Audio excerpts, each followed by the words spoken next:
Hey guys, welcome back to my YouTube channel. मैं हूं आपकी होस्ट पारुल और एक बार फिर से आप सभी का स्वागत है नेचर मेनिया में।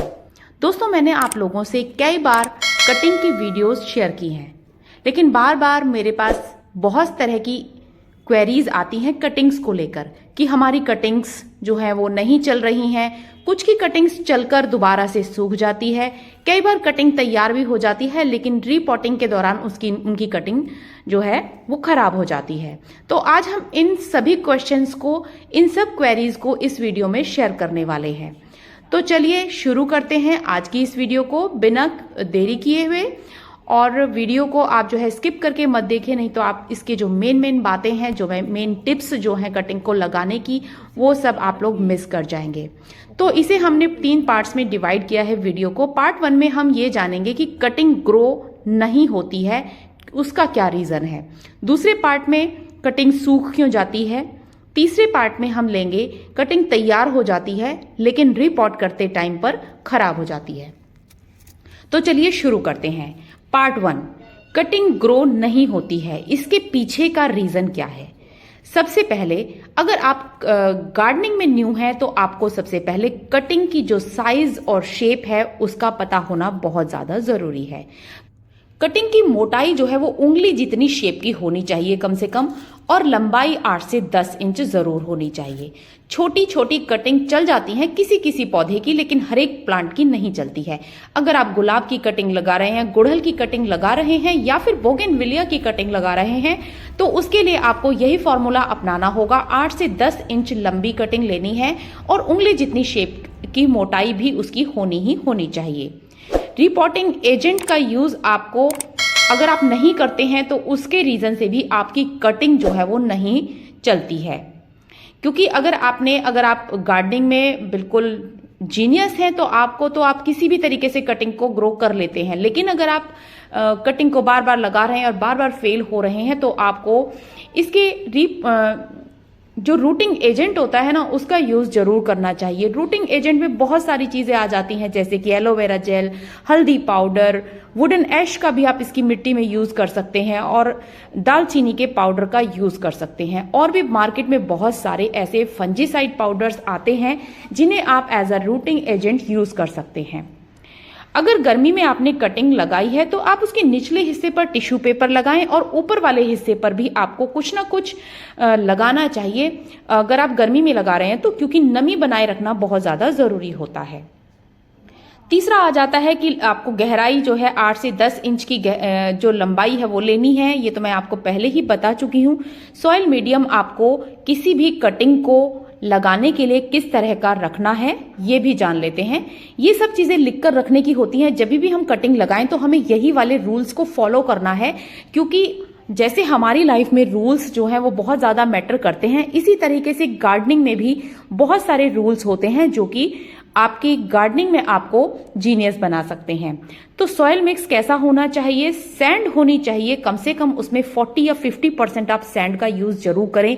जब भी आप किसी कटिंग को या तो पानी से मिट्टी में शिफ्ट कर रहे हैं या फिर आप कटिंग को सीधे मिट्टी में लगाना चाहते हैं तो सैंड आपको 40 to 50% जरूर लेनी है और तब आपको 30 या 40% सॉइल मिक्स करनी है इसमें, और कंपोस्ट की मात्रा 20% ही रखनी है, क्योंकि किसी को कटिंग को चलाने के लिए कंपोस्ट की बहुत ज्यादा जरूरत नहीं पड़ती है।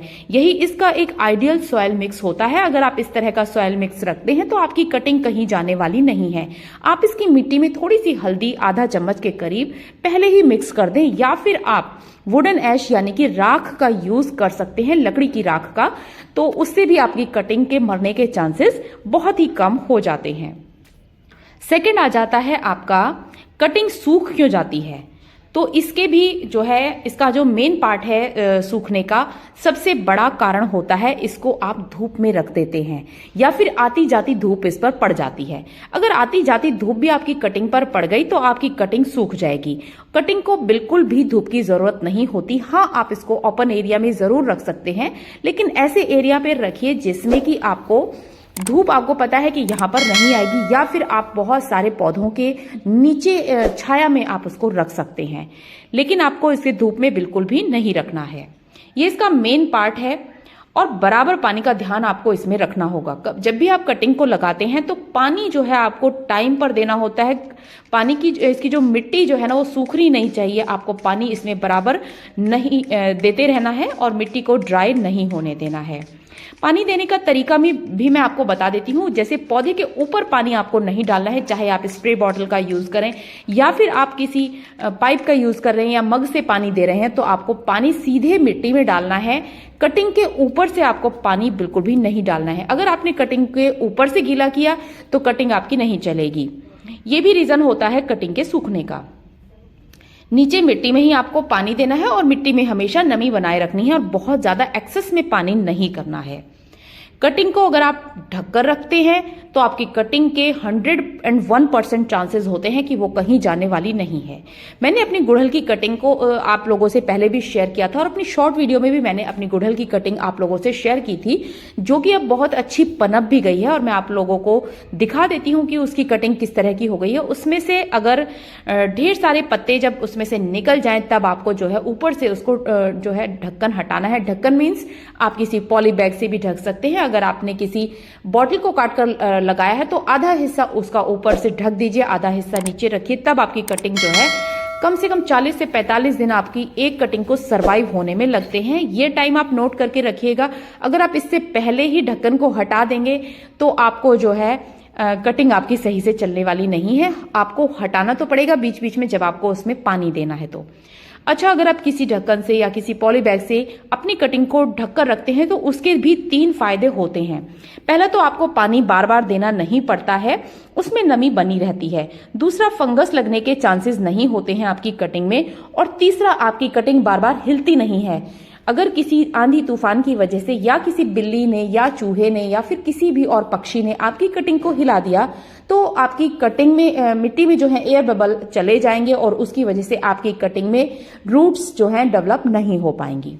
तो ये भी एक रीजन किसी कटिंग को लगाने में बार बार आपको फेलियर का सामना करना पड़ रहा है तो आप रूटिंग एजेंट का यूज जरूर करें। यानी कि आपको कोई फंजीसाइड पाउडर, कोई पेस्टिसाइड वगैरह का यूज जरूर करना चाहिए। मार्केट में भी बहुत तरह के आते हैं, लेकिन अगर आप नेचुरल तरीके से करना चाहते हैं तो आप नेचुरल एजेंट का यूज कर सकते हैं। आपको अपनी गार्डनिंग में ना बार बार प्रैक्टिकल करके देखना पड़ता है। मैं भी एक बार में अपनी कटिंग्स को सरवाइव कराना नहीं सीख पाई थी। मुझे भी बहुत ज्यादा टाइम लगा, मुझे 1 साल का समय लगा। मेरी बार बार कटिंग फेल होती थी। उसके पीछे के रीजंस जानने की कोशिश की, लेकिन आपको ज्यादा टाइम लगाने की जरूरत नहीं है। जो भी इस वीडियो में बताती जा रही हूँ ये सारे के सारे प्रैक्टिकल्स मैं ऑलरेडी कर चुकी हूँ, इसलिए आपको जो है इन्हीं वीडियो के हिसाब से ही आपको अगर आप कर लेंगे तो भी आपकी कटिंग बहुत इजीली चल जाएगी। अगर आप रूटिंग एजेंट का यूज करते हैं तो पौधे में डायबैक की प्रॉब्लम भी नहीं आती है। और रूटिंग एजेंट आपको लगाना कहाँ है, यानी कि फंजीसाइड आपको कहाँ लगाना है, ये भी जानना बहुत ज्यादा जरूरी है। हम जनरली करते क्या है कि रूट जो हिस्सा हमें मिट्टी में दबाना होता है सिर्फ हम फंजीसाइड पाउडर वहीं पर लगाते हैं और ऊपर के जहां से आपने कटिंग की है उस हिस्से पर हम रूटिंग एजेंट का यूज नहीं करते हैं। तो इस वजह से भी आपके पौधे के खराब होने के चांस होते हैं, क्योंकि ऊपर से भी आप देखेंगे कि कई बार पौधा जो है नीचे से तो चल जाता है, रूट्स तो बन जाती हैं, लेकिन ऊपर से उसमें जो है फंगस लगने का खतरा बन जाता है। कई बार सफेद सफेद सा लग जाता है उसमें। तो ये सब चीजें जो है का सामना करना पड़ता है। इसलिए रूटिंग एजेंट को आपको ऊपर भी लगाना है और नीचे भी लगाना है, दोनों साइड पे लगाना है। और रूटिंग एजेंट कौन कौन से होंगे, जैसे कि आप एलोवेरा जेल अगर आप घर से ही लगाना चाहते हैं उसका यूज करें। एलोवेरा के अलावा आप हल्दी पाउडर लगा सकते हैं, आप वुडन ऐश को मिट्टी में मिक्स कर सकते हैं, या फिर आप वुडन ऐश को ऐसे ही स्प्रिंकल कर सकते हैं अपने प्लांट के ऊपर या फिर अपनी कटिंग के ऊपर से। तो इस तरीके से भी आपको जो बाहर से आने वाले जितनी भी समस्याएं पौधे के ऊपर होती हैं वो नहीं होती हैं।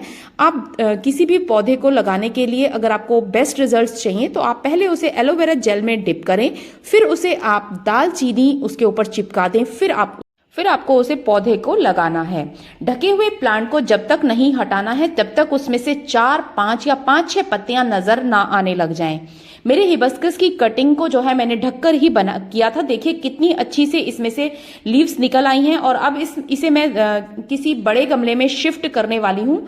बहुत बढ़िया सी इसकी लीव्स निकल आई हैं और अब इसमें से नई नई लीव्स भी निकलनी स्टार्ट हो गई हैं। पार्ट 3 जो है वो नेक्स्ट वीडियो में आएगा, क्योंकि वीडियो बहुत लंबा हो जा रहा था, इसलिए वीडियो को यहीं पर एंड करती हूँ। होप कि वीडियो आप लोगों के लिए यूजफुल रहा होगा। अगर यूजफुल रहा है तो लाइक शेयर जरूर कीजिए और अगर चैनल पर नए हैं तो चैनल को सब्सक्राइब जरूर कर लें। मिलते हैं नेक्स्ट पार्ट में, तब तक के लिए take care and bye bye. Happy gardening.